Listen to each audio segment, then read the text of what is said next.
ஓம் அமிர்தேஸ்வரியை நம. Hi friends, நான் கிருத்திகா பிரபாகரன். நீங்கள் கடவுளை நல்லா கும்பிடுறீங்க, எனக்கு கடவுள் ரொம்ப பிடிக்கும், பிரபஞ்சம் ரொம்ப பிடிக்கும்னு சொல்கிறீங்க. பிரபஞ்சம் உங்களுக்கு நல்லது செஞ்சால் மட்டும்தான் எனக்கு பிரபஞ்சம் பிடிக்கும் அப்படின்னு சொல்கிறது மட்டும் உண்மையான அன்பு கிடையாது. உங்களை மாத்துறதுக்காக உங்களுக்கு சில லெசன்ஸ், உங்கள் வாழ்க்கைக்கு தேவையான சில விஷயங்கள் அவங்க செய்யும் போது நமக்கு வலிக்க தான் செய்யும்.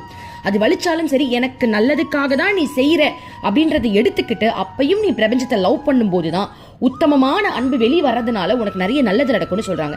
இப்போ உடம்புல ஒரு காயம் இருக்கு, நீ ஹாஸ்பிட்டல் போற, டாக்டர்ஸ் வந்து இந்த காயத்தை சரி பண்ணும்போது உனக்கு வலிக்க தான் செய்யும். எனக்கு வலிக்குது அப்படின்றதுனால அவங்கள விட்டு நீங்க ஓட மாட்டீங்க இல்லையா? ஏன்னா அப்பதான் அது சரியாகும். அந்த மாதிரி தான் இறைவன் கிட்ட நீங்க அன்பு காட்டும் போது அவர் உங்களுக்கு நல்லது செஞ்சா மட்டும்தான் அவர் மேல அன்பா இருப்பேன் அப்படின்றத விட்டுட்டு உங்க வாழ்க்கையில அடின்னு ஒண்ணு விழும் போதும் அதுல என்ன நீங்க கத்துக்க போறீங்க அப்படின்ற முயற்சியில இறங்கும் போது அந்த அடியும் உனக்கு சுகமாக இருக்கும். நீ இன்னமும் இறைவனை இறுக்கி பிடிக்க முடியும் அப்படின்னு சொல்றாங்க. ரொம்ப நன்றி.